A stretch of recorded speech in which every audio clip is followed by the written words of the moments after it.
Hi everyone, this is Adiola Akintoye and welcome to another leadership conversation with Adiola.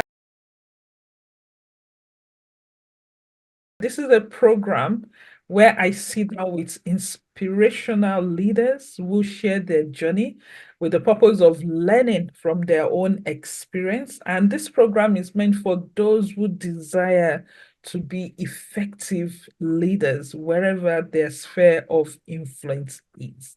So today, I'm sitting with an amazing woman, Oury Traoré.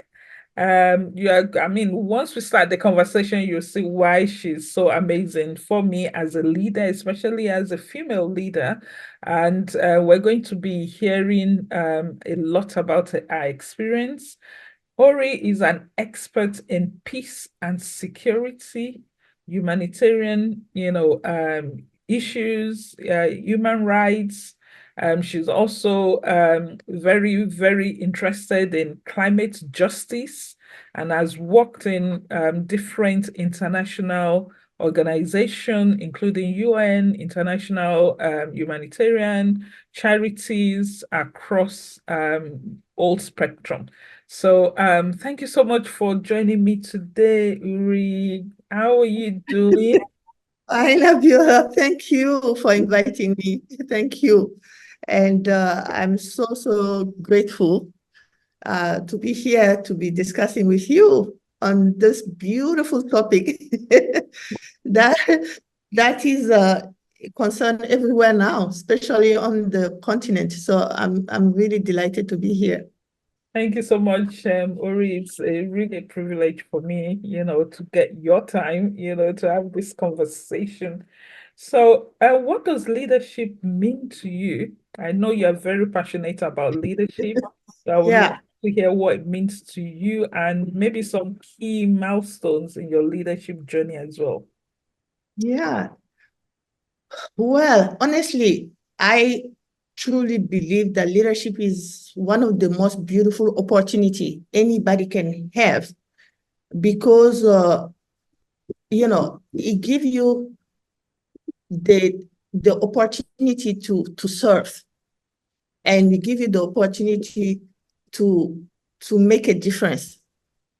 It gives you the opportunity to transform not only people, institutions, and leadership it help you to see even the beauty, the character that take for leaders to be able to show impact and do result and so on. Is it has to be with like a vision and conviction and courage and resilience, and so it's a beautiful thing.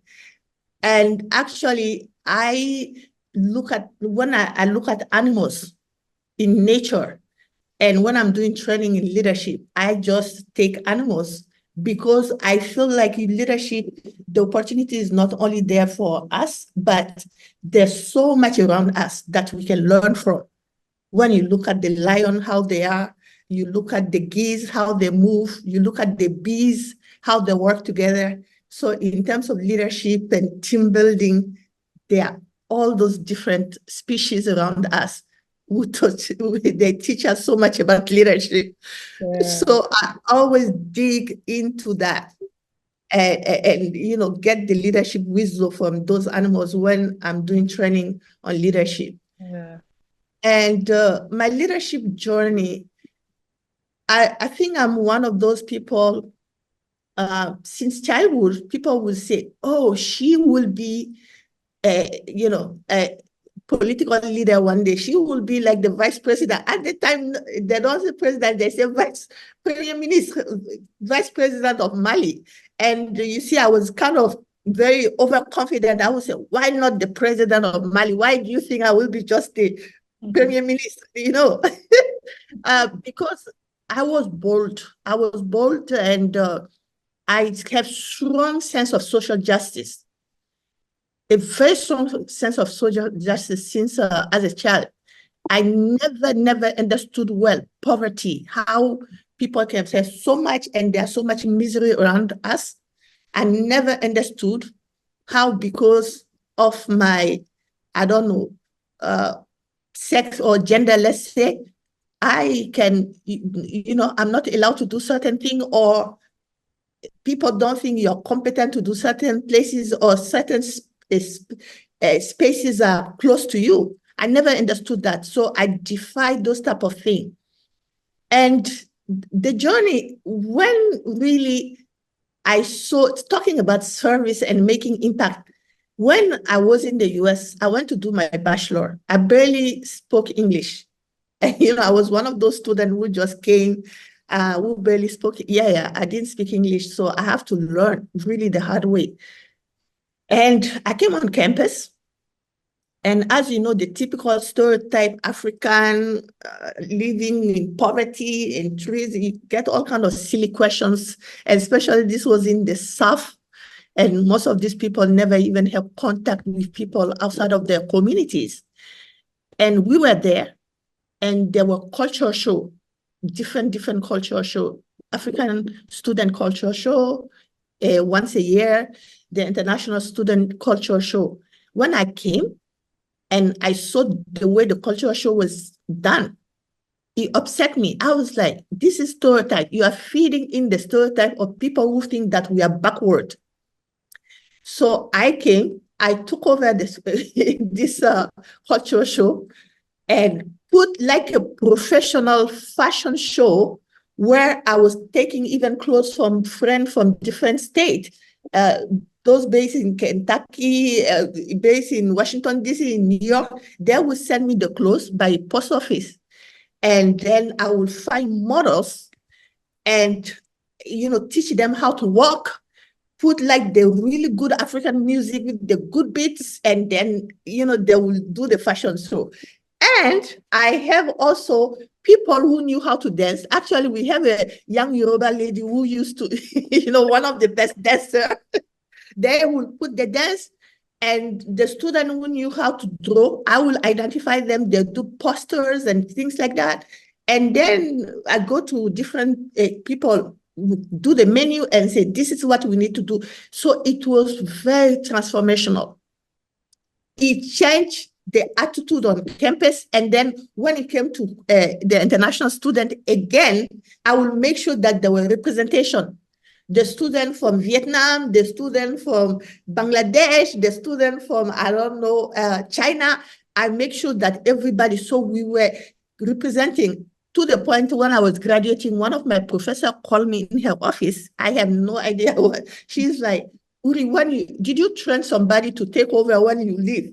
Because when you leave, what will happen to all this stuff? So that's when I realized that I have this leadership where I see people talent, and then I use them for that talent to get the job done. And it really did major impact in terms of the visibility of like our culture, in terms of transformation of attitude and so on. And and then I went to my first graduate program. I applied for a job. What kind of audacity? This position was for a director of women's rights advocacy program in the big organization. I don't know which it was called later Global Rights, but it was called at the time the International Human Rights Law Group. I freshly came from graduate school with no experience. I applied for this position. And I was shortlisted with two women, I think one from Sweden and one from the US, with like 20 years of experience and so on. I have no clue what I was supposed to do. They say, come and do some gender training, whatever. I cried myself to go to bed. I think in the middle of the night, I woke up and I came up with an idea. I developed a case study of this woman being abused in marriage and things. What are the results? What kind of mechanism she can use to get, to get herself out of this? And I went for the interview, and guess who they took? Me. Wow. No experience. Yeah. And then I was there alone in that advocacy program. with 2 assistants to be able to lead. So again, not only my leadership, but I saw the leadership of one of those top women in the world, Gay McDougall.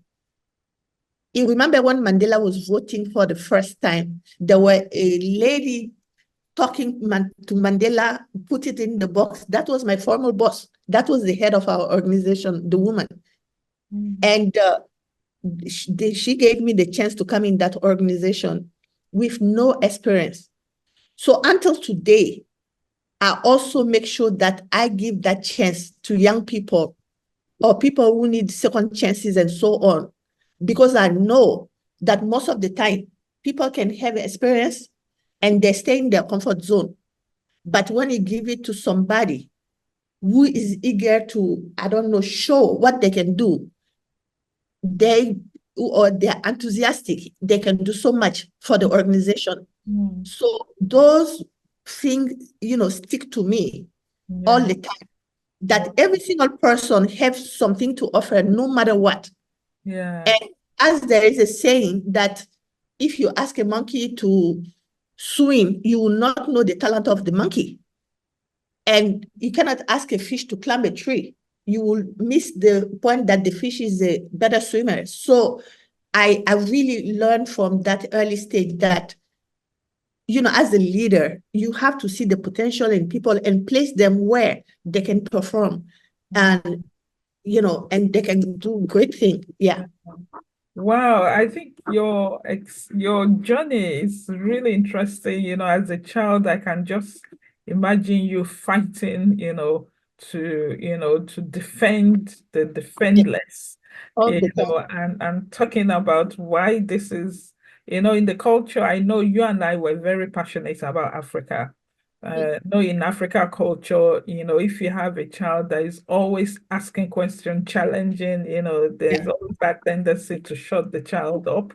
But Exactly. one is to know that that's part of the gift in them, the activists you were going to become, even at that early stage. And this audacity as well to go for a director post without any experience. I think, I want some of that. I want some of that. Who has been, you mentioned your line manager, the one that recruited you into that organization. The Who head of the else, organization. Yeah. who else, has inspired you in when you look back in your leadership journey? And I would say, yes, my leadership has been shaped by this person, and why. Yeah, there are great women out there, really, who support women, young women, and so on. And of course, Gay McDougall, she was the very top, the founder of the organization. Then I was in that unit with no experience. And there were a lady, Margaret Fong. She's very known actually in the human rights field. And she took me under her wing. When I have questions, I'll go to her, and she never made me feel, small or in any way. And there were another woman who was even my mom age, called Anne Proctor. And Anne was working in the development department, raising funds for the organization. Anne was such a mentor to me. So, and again, English is not even my second language. So when I write, she will be editing for me and tell me, do this and this, do this way and do this way. And there were another lady, another Anne, I forgot her last name, who was in charge of the department for trafficking, human trafficking. So I saw this woman, especially her shoes was fearless, very, very bold and bombastic. And so it's a different stage. But then, I just served on the board of one of the global organizations, and I was the board of the Africa, regional office, board chair. And the board chair at the international level was this Nigerian lady, Dr. Aisha Iman. And I came, again, we were new board with no experience with this organization. which operate differently than many organizations. And this woman took me under her wing, seriously. It is part of the program for the international board. We have bodies in the international board, so they mentor board chair from different, regional office. But this woman was so available. She was so good with feedback. And she put so much time. I mean, I've never seen anybody so dedicated that works so much. Anytime you contact her, it's like she's there for you. And what was so impressive, well, she's been in the organization for over a decade, and she knows all the texts. Every time you are sitting in the room, this was a woman who had from her head, she can be, so the standard, the bar was so high. I knew that I have to, if I want to be a better board chairperson, this is the kind of work ethic I need to, because board, you are there as a volunteer. Do you understand? Even if some of the board get some paid or what, you are there for as a volunteer. But the work ethic of this woman really set the bar very high for me. Wow. And yeah. Wow. I'm glad you also mentioned the aspects of mentoring as well. Yeah. Of the important, things as a leader. What has been the most challenging or difficult, aspect of your leadership journey? Yeah, it's about personality. I tend to be too much empathy, seriously. I have so much empathy that sometimes it interferes with me doing the task. So I can be having too much empathy that I let go of a lot of things. And then I can act like, go crazy and just and react really, after piling so much stuff. And I think that's the problem. And the other thing that since childhood, my mom keep telling me, I tend to sacrifice myself for other people, which is not really, it's not healthy. Really, it's not healthy. I see it and I'm struggling with it. And because it makes me resentful, and you say, oh, I done so much, I did this. And then, you see that you are taking for granted, or, people take advantage of it, and especially as women. And you can see in leadership, many women tend to become dictatorial or whatever, because you feel like you don't get the respect. So leadership sometimes push us to deny our beautiful nature. Do you understand? The nature in us, even whether it's, I don't know, acquire, or we say that it's biological, that's a debate. But we are nurturing. We are socialized to be nurturing. We are socialized to accommodate other people. We are socialized, I don't know, to be like caretakers and to give. And and I really do not want to lose those humanity in me. Do you understand? And I don't think there's anything wrong with that. I don't want to be a leader to become a man or to do what men are doing. But again, when you are that, accommodative, consultative, and all those good things, it backlash with you. Yeah, how did you balance that? Because I remember there was a time in leadership that is all about, emotional intelligence, being Yeah. empathetic, and there was also a time when it's like, don't show emotion, you're too emotional. Then it's swung to you have to be emotional, empathetic, and so how have you balanced, being that natural, being empathetic, wanting to go out of the way, but also self-care, taking care of yourself as well in that space. Yeah, unfortunately, I did not learn. And just even recently, yeah, I pay the consequences of all those things I've been doing for years, which are my comfort zone.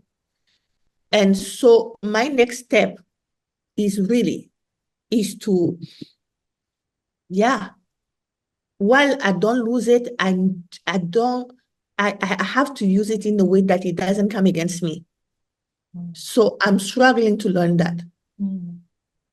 Yeah, it can be really challenging. I was talking to a leader as well, and self-care was one of the tips as well, that as leaders you Yeah, give, I gave too much. and you get depleted. And how do you, have that self-care balance?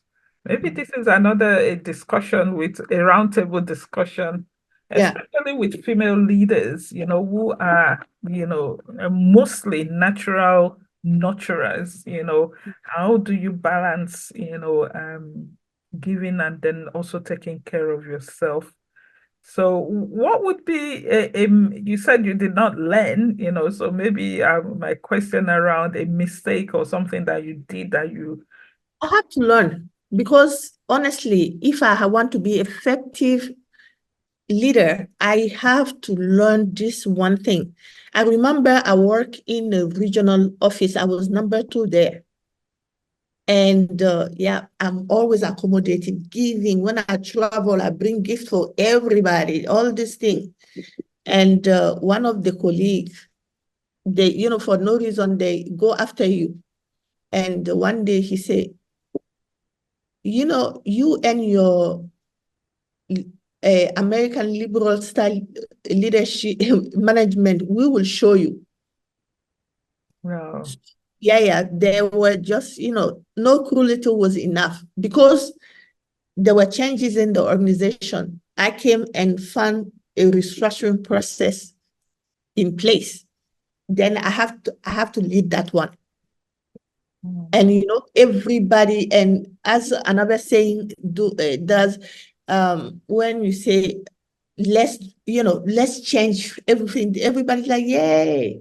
And you say, we want to change. Nobody want to change. So when change come, people panic.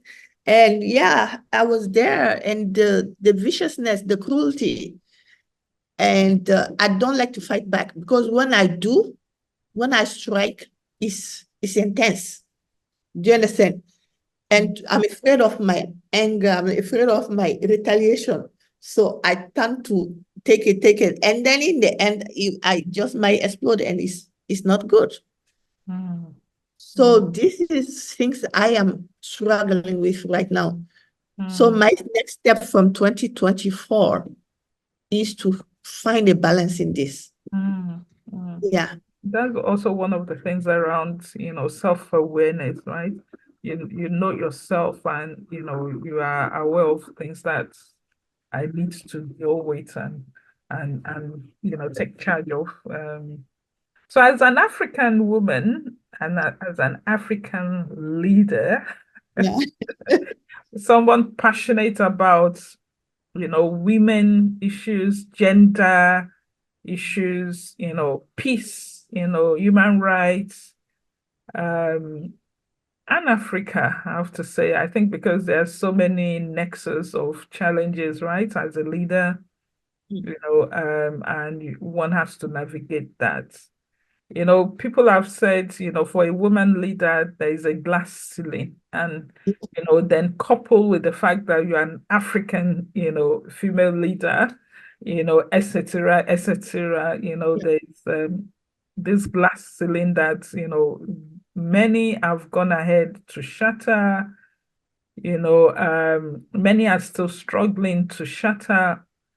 What has been, maybe you can share your own glass ceiling in your leadership experience, that you've had to shatter?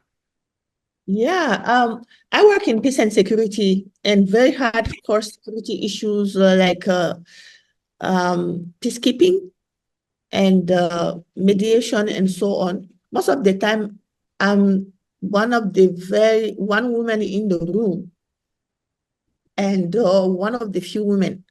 But like being one woman in the room, I work for these global institutions where we came as adjunct faculty, and now they call us facilitator.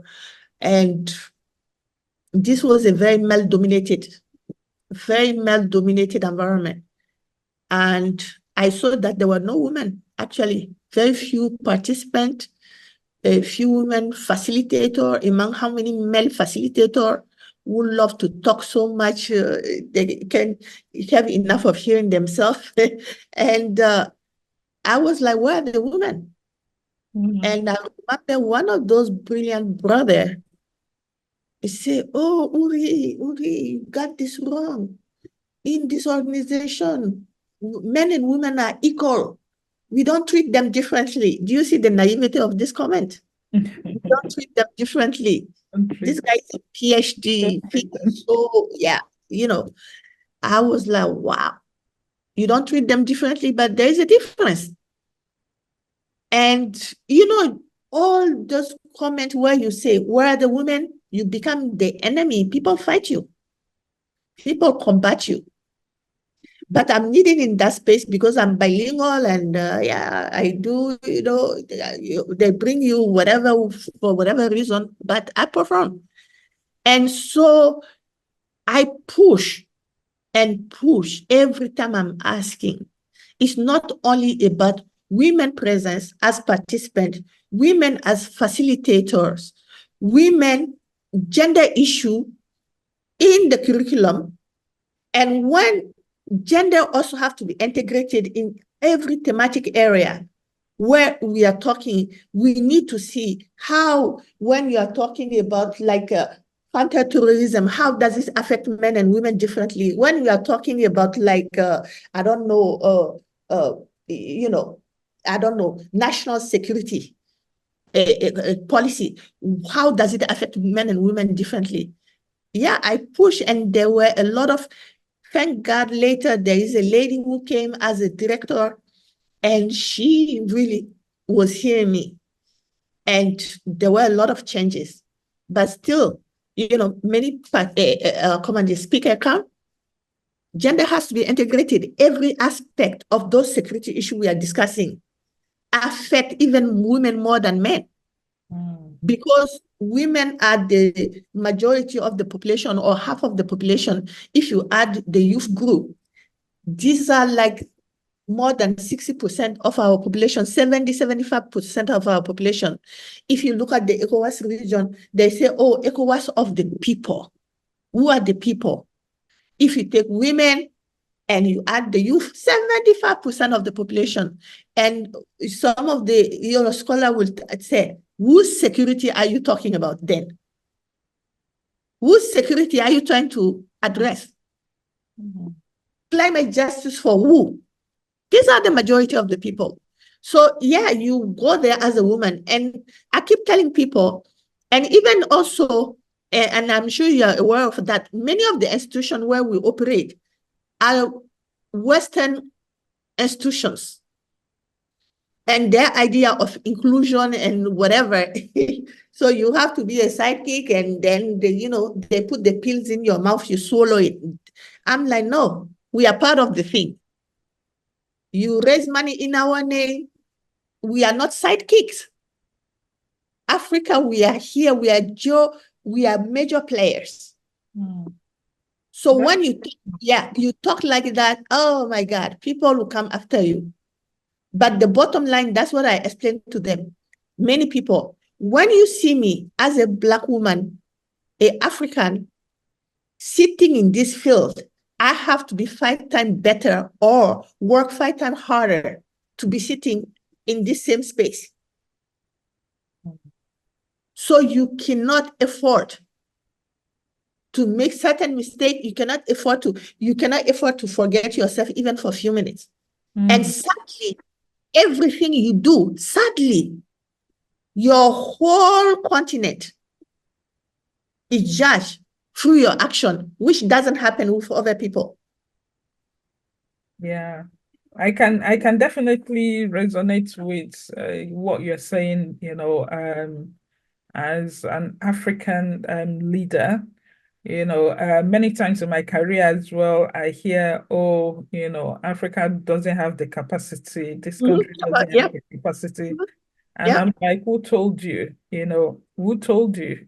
Just because people are not doing things the way you do does not mean that Yeah. they don't have the capacity, and if you are talking about capacity and you are doing capacity building, you've been doing capacity building for 20 years, doesn't that mean that there's something wrong with your approach? So it's one of these conversations that, continues, unfortunately, because of the sort of, world that we live in. So what Yeah. would be your top three tips to a female leader, particularly an African female leader, from your experience, that you will give them? I think you have to be yourself unapologetically. You have to be yourself unapologetically, and you have to have a razor, what you call, me being English, I still, you have to focus. Focus. If you get distracted, because there will be so many noise around you to distract you, people are scared of, you succeeding. So, but if you get worried about all those noise around you, then you will not be able to succeed. And as leaders, you see all those dictators, they have supporters. Do you understand? So not everybody will like you. Not everybody will hate you. So you have to identify those people who share your vision as ally, because you cannot do it alone.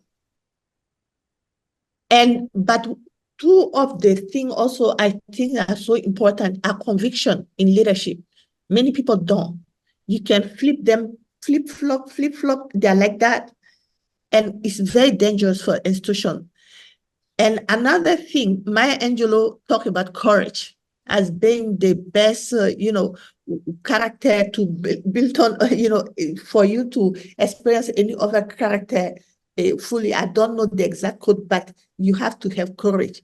And I realized that courage is one of the most important, character a leader have to have as a woman. You have courage, you have your conviction, you are you. Don't try to be anybody else. And don't be apologetic about that one. And stay focused. Because we women, we tend to be so multitasking. You run and you do like this, you take care of the kids here, you run and this water is split on the floor, I don't know, you run to check the food on the thing. That's something beautiful in us. But this is something also as leader is not good. I'm telling you, because you see, when men, they come in leadership, they focus on one thing. By the time they are 10 years in the field, they become expert in that. Even if you look at our CV, you saw my CV. I do everything. And sometimes people are like, what do you do exactly? Do you understand? We tend to do that. We tend to have, interest in so many, and we do some here, we run and go some here, we run it. And that multitasking, stay focused. Stay focused. Thank you so much. So, yeah. Be excellent, be yourself, be authentic, be focused, identify those who share your vision and make them as allies. I like, because people will normally say, not everybody will like you. I like the fact that you expanded on that and said, not everybody will hate you. Yeah. And, Other people will hate you. yeah, and women as multitasker, we want to juggle everything. We think we're superwoman, but yeah, we have to be focused. We have Yes. to be focused. We have to. Any last word? Yeah, to me, Africa is my oxygen. I'm not joking. It's my agenda. That's what I tell people. I don't have any other agenda than my continent. Honestly, I cannot have enough of learning about my continent. I see our potential. We are not the whatever stereotype, violent, this and that. No, Do you understand? We are beautiful people, honestly, with the nicest heart, forgiving heart. If you look at history, everything that's been happening to us until today. And we have to, we are the children of this continent who've been so abused, not only by external forces, but their own children. So this Africa is our responsibility. Yes. Yes. So we don't need to be fighting the system that oppress us, that sideline us, that exclude us. We need to create new system that everybody is coming to join us. Wow. That is great. That is great. We don't need to fight the system. Create our own enabling system. Yeah. Africa, I love Africa. I love Africa. I'm going to bring you back to talk about Africa one Oh, yeah, that's it. day. There's so Honey, much. then you will not be able to shut me up. And let me tell you, the thing is also the stereotype. You cannot come in front of me to stereotype my continent. Africa produced the best leader in the history of humanity. Yeah. You know that? The best leaders. If you look at our forefathers, the Sunjata Keita, the Samori Toure, Babemba, you go to any country, and women and men, they fought to liberate this continent. And then you come to the founding fathers after colonization. There were no visionary. I'm not saying they were perfect. Yeah. I'm not saying they were perfect. There were no better visionary than Kwame Nkrumah. Yeah. The foundation Kwame Nkrumah put until today, Ghana is sitting on that foundation. Yeah. You look at Mandela. Mandela was the best strategist ever created. If you watch even the movie Invictus, when they are talking, you have to watch the movie if you didn't watch it. I've watched the movie. I've watched the movie. I think there's so many leaders in Africa that we can, we can definitely learn from. I'm The always inspiration, honey, yeah, is yeah. on African leaders. You come in my hallway here. I have the picture of African men and women leaders in my hallway. If you go on my LinkedIn page, you see the picture behind the background. We have too much inspiration in There's Africa so to go many. anywhere else. There's so many. And And all the dictators didn't come from Africa. The yeah, Franco, the Hitler, they were not Africans. yeah. There's So so many, there's so many, inspirational African leaders. One that I'm going to say as we round up the conversation today for me is Ngozi Okonjo-Iweala. oh You yes, know, I yeah, yeah, I really I've never met her, so maybe I'm plugging. yeah, But Kevin, I love the fact she's so smart, and because you spoke about being yourself, being authentic, using your voice. But this woman, not only is she brilliant, she's authentically oh yeah, African. I'm telling you, The way she dressed, and she's so confident about it. So whenever, I get people, wanting to stereotype, and I'm like, no, and that's what I like about Nigeria. Mhm. That's like a threat for Nigeria. I tell people. So when people come in front of me with their stereotype about Nigeria, I'm like, back off. You understand? Even African who tend to do that. There Mm. are millions of Nigerians who are nothing of what you are saying. That's one thing. Nigerians are proud of their food. They are proud of their clothing. You see people, Yoruba women as you are, wearing the big head wrap and coming and sitting, and you're like, Madam, can you move your head so I can see the screen? We are You know, definitely bold and assertive, and and if even 10 countries in Africa have that attitude, or one country in each region, this continent will not be that same.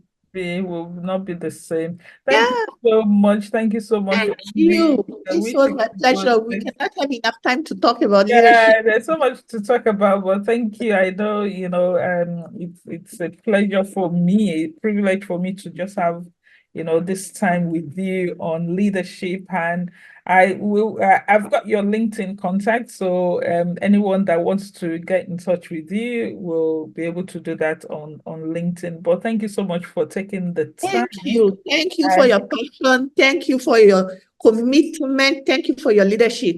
And let's keep doing this one and get young people to come, because African youth are like brewing.